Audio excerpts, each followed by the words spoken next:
আজকের রেসিপি সবার ফেভারিট মুম্বাইয়ের বিখ্যাত স্ট্রিট ফুড পাওভাজি। কার কার পাওভাজি খেতে ভালো লাগে সেটা অবশ্যই কমেন্টে জানাবেন।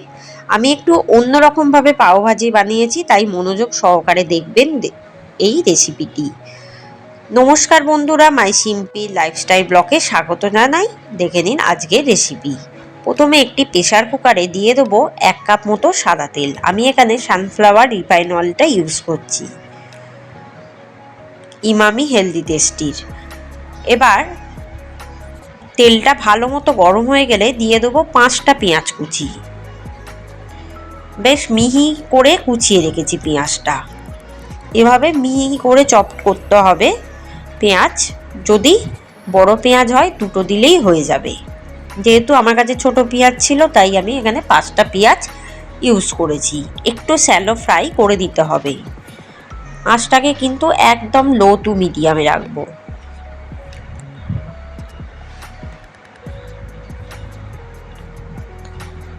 পেঁয়াজটা হালকা ভেজে নিলেই হয়ে যাবে।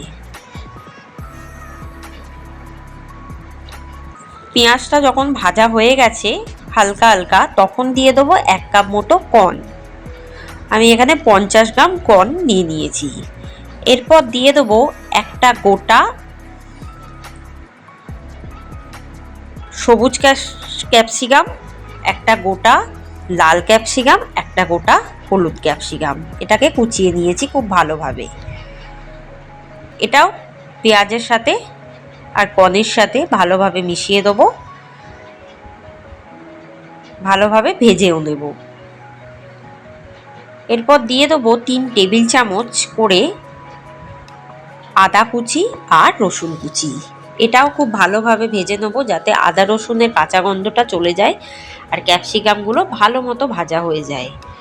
এরপর দিয়ে দেবো 1 কিউব বাটার। বাটারটা সবজির মধ্যে দিলে খুব ভালো গন্ধ আসে, কাঁচা গন্ধ খুব সহজেই চলে যায় আদা রসুনের।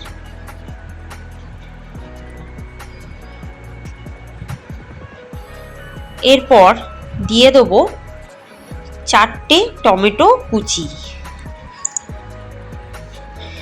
এটাও একটু ভেজে নেব।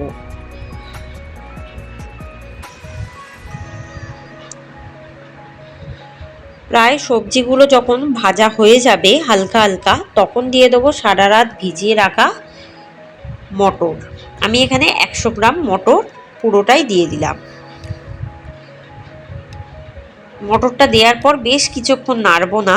তারপর দিয়ে দেবো পরিমাণ মতো লঙ্কা কুচি। এরপর মটরটার সাথে পুরো সবজিটা ভালোভাবে মিশিয়ে দেবো আর নাড়তে নাড়তে মটরটা একদম শুকিয়ে নেব, তাহলে খেতে টেস্টি হবে। তারপর দিয়ে দেবো 1 কিউব মতো বাটার।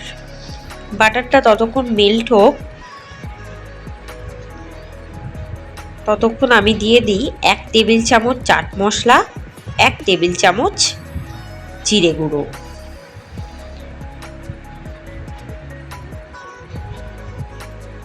এবার মশলাটা ভালোভাবে সবজির সাথে মটরের সাথে মিশিয়ে দেবো ওপর নিচ করে। এবার দিয়ে দেবো 1 চামচ বা 1 কাপ উষম গরম জল।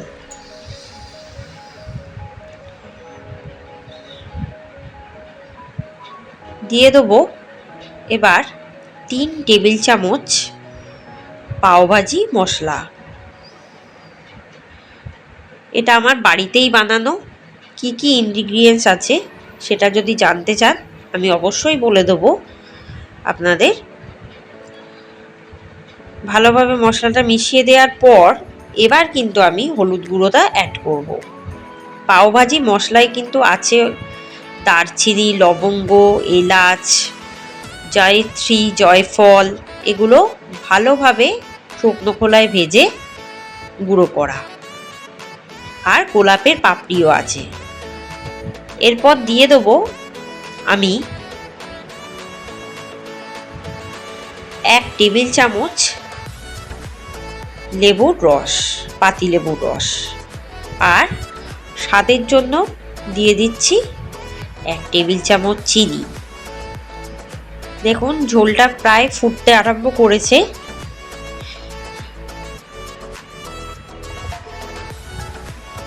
আর দিয়ে দেবো পরিমাণ মতো নুন। নুন কিন্তু এতক্ষণ আমি দিইনি, নুনটা দিয়ে একটু নাড়াচাড়া করে নেব। ঝোলটা অলরেডি ফুটতে আরম্ভ করে দিয়েছে। এরপর কিন্তু আমি ঢাকাটা লাগিয়ে প্রায় 8টা মতো হুইসেল দেবো।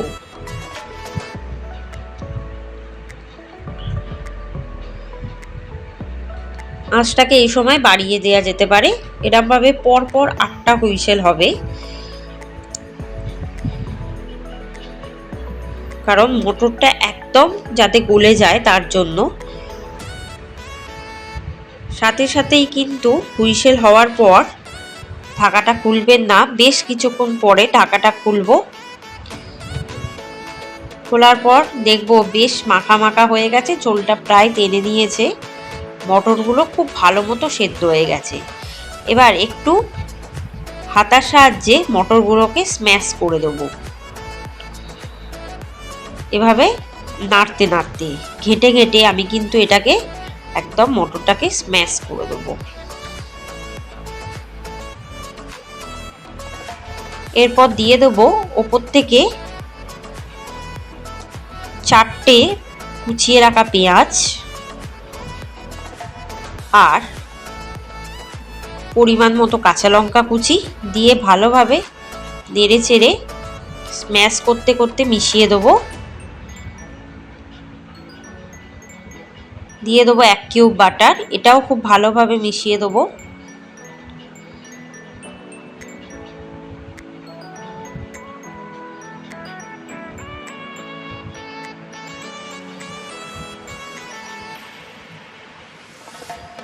যতটা পারবো এভাবে স্ম্যাশ করতে করতে মিশিয়ে দেবো।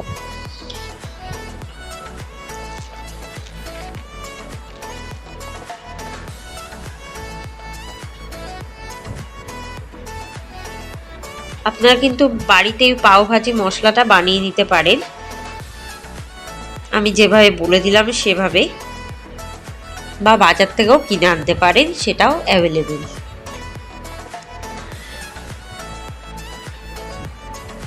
ভালোভাবে মিশিয়ে দিয়েছি, বেশ মাখা মাখা হয়ে গেছে। তখন দিয়ে দেবো 1 টেবিল চামচ লেবুর রস, একটু টক টক ব্যাপারটা আসে যাতে। আর একটা গোটা পেঁয়াজ কুচি,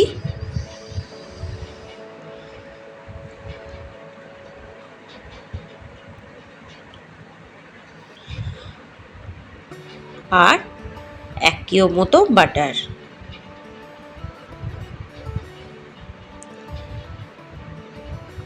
আরও 1 টেবিল চামচ লেবুর রস দিয়ে দিলাম। ব্যাস আমার কিন্তু এটা তৈরি হয়ে গেছে। এবার আমি পাওগুলো সেঁকে নেওয়ার জন্য কড়াইতে দিয়ে দেবো 1 কিলো বাটার।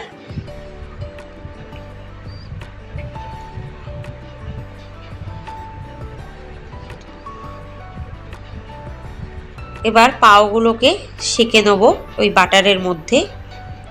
আপনারা চাইলে এমনিও সেঁকতে পারেন, মানে খালি তাওয়াতে, আর বাটারেও সেঁকতে পারেন। বাটারে দিলে খেতে কিন্তু আরও টেস্টি হয়। পাওগুলো সেঁকে নিলেই কিন্তু আমার রেডি হয়ে যাবে পাও ভাজি। রেসিপিটি কেমন লাগলো জানাতে ভুলবেন না, আর বেল আইকনে ক্লিক করে রাখবেন, সাবস্ক্রাইব করবেন, শেয়ার করবেন চ্যানেলটিকে, আর সমস্ত রেসিপি দেখতে থাকবেন। আপনাদের ভালোবাসায় আশীর্বাদে কিন্তু এই চ্যানেলটা অনেক দূর এগিয়ে যাবে। এবার 1 পিঠ হলে তারপর কিন্তু আস্তে আস্তে অপর পিঠটা উল্টাতে হবে।